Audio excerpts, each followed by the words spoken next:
जय श्री कृष्णा मित्रों, आज का प्रसंग है अर्जुन ने भगवान श्री कृष्ण से पूछे 3 प्रश्न। संसार में सबसे मजबूत लाठी किसकी है? और दूसरा, सज्जन और भक्त व्यक्ति दूसरों के डांट क्यों खाते हैं? और तीसरा, हमारे अपने ही हमें दुख क्यों देते हैं? तो प्रिय मित्रों, भगवान श्री कृष्ण ने क्या उत्तर दिया अर्जुन के इन प्रश्नों का? तो चलिए जानते हैं। आज की यह कथा भगवान श्री कृष्ण ने अर्जुन को लोक कल्याण के लिए सुनाई थी, जिसे सुनकर उसके अनुरूप व्यक्ति आचरण करेगा तो वहाँ निश्चित ही अपने दुखों से उबर जाएगा। इस कथा को सुनने वाले तथा हुंकार भरने वालों का जीवन आनंद से भर जाएगा, सारे दुख दर्द दूर हो जाएंगे। तो शुरू करते हैं इस पवित्र कथा को। एक समय की बात है, एक बार अर्जुन का परम सेवक उनकी बहुत सेवा किया करता था। अर्जुन जब उस सेवक के नगर गया, अर्जुन ने पूरा नगर घूमा और उस नगर की दशा देखकर उनका मन दुखी हो जाता है।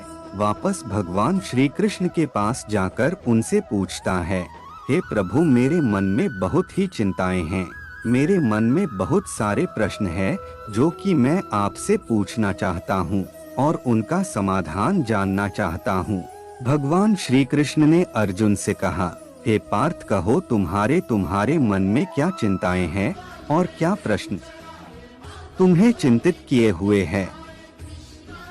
भगवान श्री कृष्ण के मुख से यह बात सुनने के बाद अर्जुन ने कहा, हे प्रभु, आज मैं एक नगर को गया था, वहाँ मैंने जो देखा उससे मेरे मन में न जाने कितने प्रश्न उठ खड़े हुए। हे प्रभु, कृपया करके उनमें से सबसे महत्वपूर्ण 3 प्रश्नों का उत्तर दीजिए।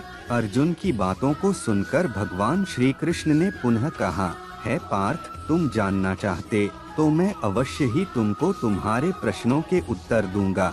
मुझे बताओ, तुम्हारे मन में कौन से प्रश्न उठ रहे हैं जिससे कि तुम इतने व्यथित हो? अर्जुन ने कहा, हे केशव, मेरा पहला प्रश्न है, संसार में सबसे मजबूत लाठी किसकी है? और दूसरा प्रश्न है, सज्जन और भक्त व्यक्ति दूसरों की डांट क्यों खा लेता है? और तीसरा प्रश्न, हमारे अपने ही हमें दुख क्यों देते हैं? अर्जुन के प्रश्नों को सुनकर भगवान श्री कृष्ण ने कहा, है पार्थ, तुम ध्यान लगाकर सुनना। भगवान श्री कृष्ण ने कहा, मैं तुम्हें 3 कथाएं सुनाता हूँ। इन 3 कथाओं में तुम्हारे तीनों प्रश्नों के उत्तर हैं और जो भी मनुष्य इन कथाओं को सुनेगा वह अपने जीवन के दुख और संकटों से मुक्ति पाकर उसका जीवन तरनतार हो जाएगा, उसे अपने जीवन में अपार सुख की अनुभूति होगी। तो पार्थ, सुनो मेरी पहली कथा, जिसमें कि तुम्हारे पहले प्रश्न का उत्तर मिलेगा। एक राजा बड़ा ही धर्मात्मा, न्याय प्रिय और भगवान का भक्त था। उसने ठाकुर जी का मंदिर बनवाया और एक ब्राह्मण को उसका पुजारी नियुक्त कर दिया। वह ब्राह्मण बड़ा ही सदाचारी, धर्मात्मा और संतोषी था। वह राजा से कभी कोई याचना नहीं करता था। राजा भी उसके स्वभाव से बहुत प्रसन्न था। उसने राजा के मंदिर में पूजा करते करते 20 वर्ष गुजर दिए। उसने कभी भी राजा से किसी प्रकार का कोई प्रश्न नहीं किया। राजा का एक पुत्र था। राजा ने उसे अच्छी शिक्षा दी और विद्वान बनाया। बड़ा होने पर एक सुंदर राजकुमारी के साथ उसकी शादी कर दी। जिस दिन वह राजकन्या को अपने राजमहल में लाया, उस रात्रि में राजकुमारी को नींद नहीं आई। वह इधर-उधर घूमने लगी। जब वह अपने पति के पलंग के पास आई तो देखती है कि हीरे जवाहरात से जड़ी एक तलवार पड़ी है। जब उस राजकन्या ने देखने के लिए तलवार को बयान से बाहर निकाला और बिजली के समान प्रकाश वाली तलवार देखकर वह डर गई। डर के मारे उसके हाथ से तलवार गिर पड़ी और राजकुमार के गर्दन पर जा लगी। राजकुमार का सिर कट गया और वह मर गया। राजकन्या पति के करने का बहुत शोक करने लगी। परमेश्वर से प्रार्थना की, हे प्रभु, मुझसे अचानक यह पाप कैसे हो गया? पति की मृत्यु मेरे ही हाथों हो गई। प्रभु, आप तो जानते हैं कि यह मैंने जानबूझकर नहीं किया। परंतु मैं सभा में सत्य नहीं बता सकती, क्योंकि इस बात पर कोई विश्वास नहीं करेगा। प्रातः काल जब पुजारी कुएं पर स्नान करने आया तो राजकन्या ने उसको देखकर विलाप करना शुरू कर दिया और इस प्रकार कहने लगी कि मेरे पति को कोई मार गया। लोग इकट्ठा हो गए और राजा साहब वहां जाकर पूछने लगे, किसने मारा है मेरे पुत्र को? राजकुमारी ने कहा, मैं जानती तो नहीं वह कौन था, परंतु उसे ठाकुर जी के मंदिर में जाते देखा था। राजा समेत सब लोग ठाकुर जी के मंदिर में गए तो ब्राह्मण को पूजा करते देखा। उन्होंने उसको पकड़ लिया और पूछा, तूने राजकुमार को क्यों मारा? ब्राह्मण ने कहा, मैंने राजकुमार को नहीं मारा, मैंने तो उनका राजमहल भी नहीं देखा, मुझे तो उनके कक्ष का भी पता नहीं। इसमें ईश्वर साक्षी है, बिना देखे किसी पर अपराध का दोष लगाना ठीक नहीं है। इसके बाद ब्राह्मण कितना भी किसी से कुछ कहता है, किसी ने उसकी एक बात नहीं सुनी। कोई कुछ कहता था तो कोई कुछ कहता था, किंतु राजा के दिल में बार बार विचार आ रहा था कि यह ब्राह्मण निर्दोष है। परंतु सभी के कहने पर राजा ने ब्राह्मण से कहा, जिस हाथ से तुमने मेरे पुत्र को तलवार से मारा है, तेरा वह हाथ काटने का आदेश देता हूँ। ऐसा कहकर राजा ने उसके हाथ कटवा दिए। इस पर ब्राह्मण बड़ा दुखी हुआ और राजा को अधर्मी राजा कहकर उस देश को छोड़कर चला गया और वह खोज करने लगा कि कोई विद्वान ज्योतिषी मिले तो बिना किसी अपराध के हाथ काटने का कारण उनसे पूछूं। अब खोजते खोजते किसी ने उसे बताया कि काशी में एक विद्वान ज्योतिषी रहते हैं। तब वह उनके घर पहुंचा तो देखा ज्योतिषी जी कहीं बाहर गए हुए थे। ब्राह्मण ने उसकी धर्मपत्नी से पूछा, माताजी ज्योतिषी जी महाराज कहाँ गए हैं? तब उस स्त्री ने अपने मुख से न जाने कितने अपशब्द और दुर्वचन अपने पति के बारे में कह डाले, जिनको सुनकर वह ब्राह्मण हैरान हुआ और मन ही मन कहने लगा कि मैं तो अपने हाथ कटने का कारण पूछने आया था, परंतु अब इनका ही हाल पहले पूछूंगा। इतने में ज्योतिषी आ गए। घर में प्रवेश करते ही ज्योतिषी की पत्नी ने दुर्वचन कहना आरंभ कर दिया और उनका तिरस्कार किया, परंतु ज्योतिषी जी चुप रहे और अपनी स्त्री से कुछ नहीं कहा। ब्राह्मण को देखकर ज्योतिषी ने उससे कहा, कहिए ब्राह्मण देवता कैसे आना हुआ है? हे पार्थ, आगे सुनो उस ब्राह्मण ने क्या कहा। आया तो था अपने बारे में पूछने के लिए, परंतु पहले आप अपना हाल बताइए कि आपकी पत्नी अपनी जुबान से आपका इतना तिरस्कार क्यों करती है, जो किसी से भी सहा नहीं जाता और आप सह लेते हैं। इसका कारण क्या है? ज्योतिषी जी ने कहा, यह मेरी स्त्री नहीं, मेरा कर्म है। दुनिया में जिसको भी देखते हो, अर्थात भाई, पुत्र, शिष्य, गुरु, पिता, संबंधी जो भी है, सब अपना कर्म ही तो है। यह स्त्री नहीं, मेरा किया हुआ कर्म है और यह भोगे बिना काटेगा नहीं। अपना किया हुआ अवश्य ही भोगना पड़ता है और मैं कभी अपनी स्त्री की ताड़ना भी नहीं करता ताकि आगे इस कर्म का फल ना भोगना पड़े। तब ब्राह्मण ने कहा, महाराज आपने क्या कर्म किया था, मुझे सुनाइए। ब्राह्मण के वचनों को सुनकर ज्योतिषी ने कहना आरंभ किया कि पूर्व जन्म में मैं कौवा था और यह जो मेरी पत्नी है वह गधी थी। उसकी पीठ पर एक घाव था और वह उस घाव की पीड़ा से वह बहुत दुखी थी और कमजोर भी हो गई थी।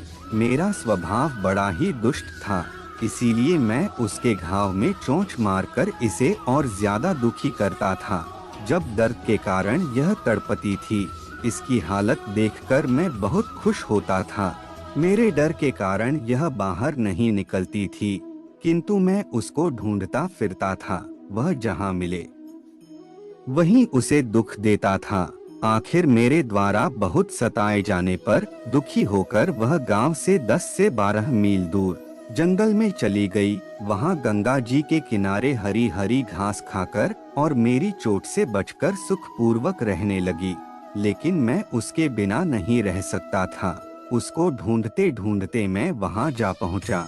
और वहाँ उसे देखते ही मैंने उसकी पीठ पर जोर से चोंच मारी तो मेरी चोंच उसकी हड्डी में घुस गई।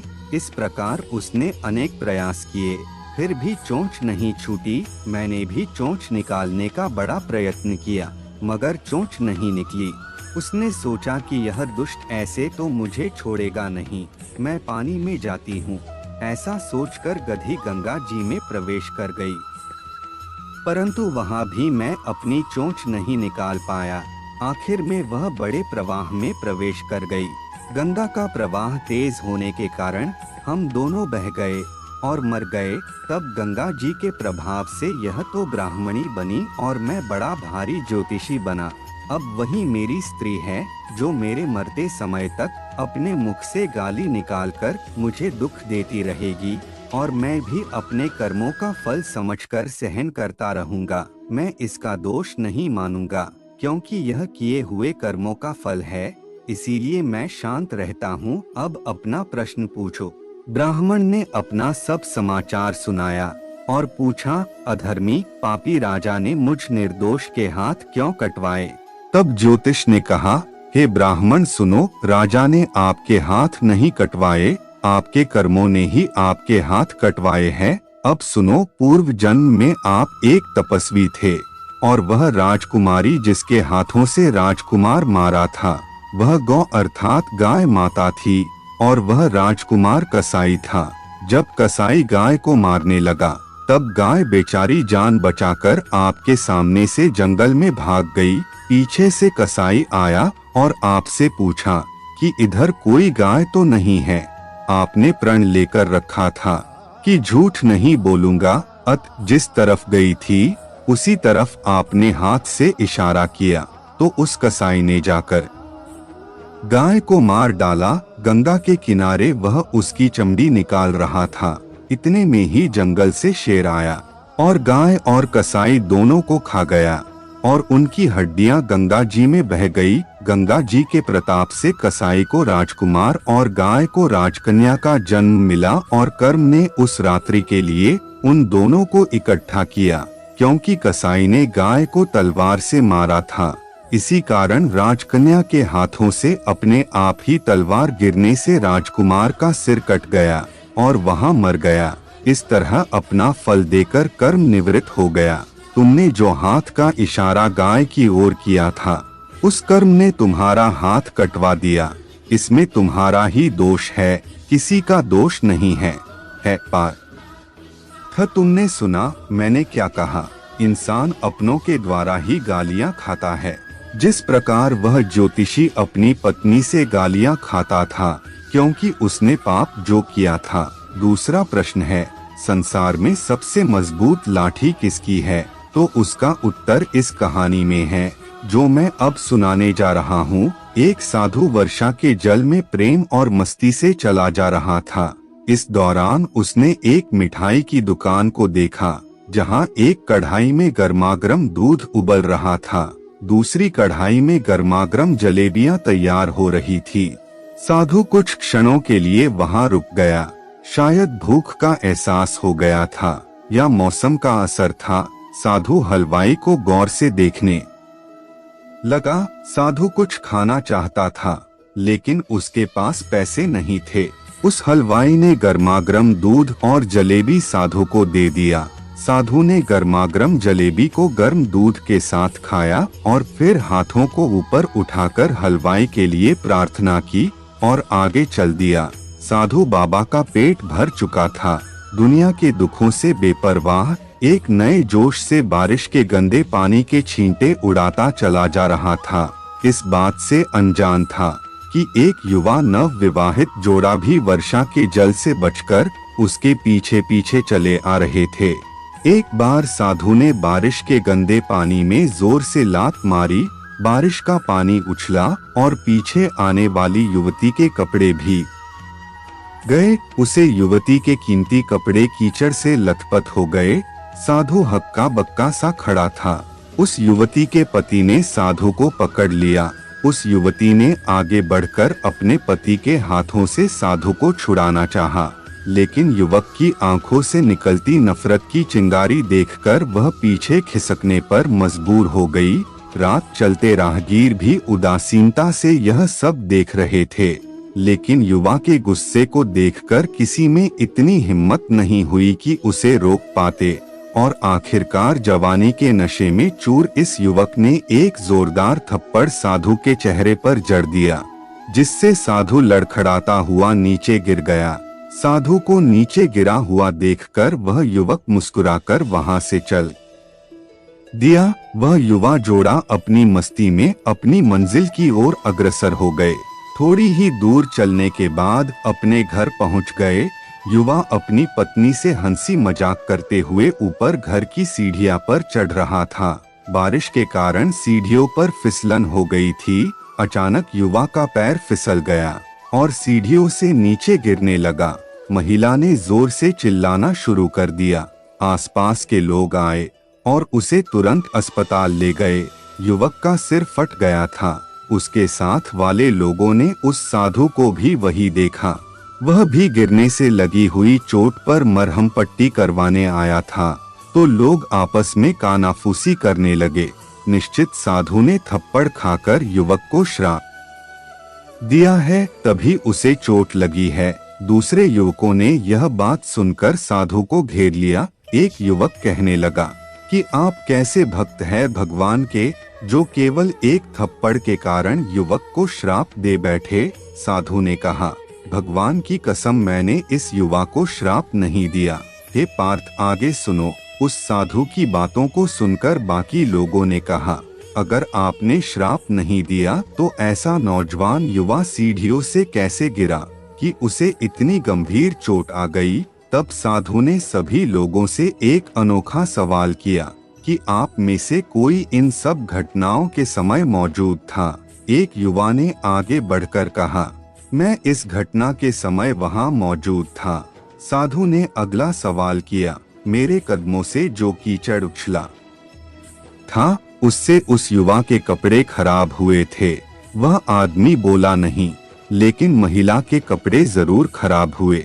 आगे साधु ने पूछा, फिर युवा ने मुझे थप्पड़ क्यों मारा? वहां मौजूद सभी लोग कहने लगे, क्योंकि वह युवा इस महिला का पति था और वह बर्दाश्त नहीं कर सका कि कोई उसकी प्रेमिका के कपड़े को गंदा करे, इसीलिए उस युवा ने उसको मारा। सभी की बात सुनकर साधु ने बुलंद आवाज में कहा, मैंने किसी को कभी श्राप नहीं दिया, लेकिन कोई है जो मुझसे प्रेम करता है। अगर उसका यार सहन नहीं कर सका तो मेरे यार तो प्रभु है, उनको कैसे बर्दाश्त होगा कि कोई मुझे मारे। मेरा यार इतना शक्तिशाली है कि दुनिया का बड़ा से बड़ा राजा भी उसकी लाठी से डरता है। उस परमात्मा की लाठी देखती नहीं और आवाज भी नहीं करती, लेकिन पड़ती है तो बहुत दर्द देती है। किसी को भी चोट पहुंचाना, खुद चोट खाने की तैयारी करना है। मनुष्य को सभी गलत कर्मों से डरना चाहिए, क्योंकि ईश्वर की लाठी में आवाज नहीं होती। सबसे मजबूत लाठी ईश्वर की होती है, उसे ना कोई तोड़ सकता है और ना ही अपने ऊपर पड़ने से रोक सकता है। तो पार्थ, तुम्हारे दूसरे प्रश्न का उत्तर तुमको मिल गया है। तुम्हारा दूसरा प्रश्न, ईश्वर की लाठी सबसे श्रेष्ठ और सबसे मजबूत है। हे पार्थ, तुम्हें उत्तर मिल गया होगा। यहाँ हमारे अपने ही हमें दुख देते हैं। जो भी व्यक्ति के साथ घटित होता है उसके कर्म के अनुरूप ही होता है। भगवान श्री कृष्ण की बात सुनकर अर्जुन संतुष्ट हुआ। तो प्रिय मित्रों, इस प्रकार से भगवान श्री कृष्ण ने अर्जुन के 3 प्रश्नों का उत्तर दिया। उम्मीद करता हूँ आपको यह कहानी अत्यंत पसंद आई होगी। यदि आपको यह कथा पसंद आई तो आप कमेंट में जय श्री कृष्ण अवश्य लिखें, और जो भी मित्र हमारे चैनल पर पहली बार आए हैं वे चैनल को सब्सक्राइब जरूर कर लें और बेल आइकॉन प्रेस करके ऑल कर दें, ताकि आगे आने वाली वीडियो की नोटिफिकेशन आपको सबसे पहले प्राप्त हो। और मित्रों, यहाँ तक बने रहने के लिए बहुत बहुत धन्यवाद। जय श्री कृष्ण।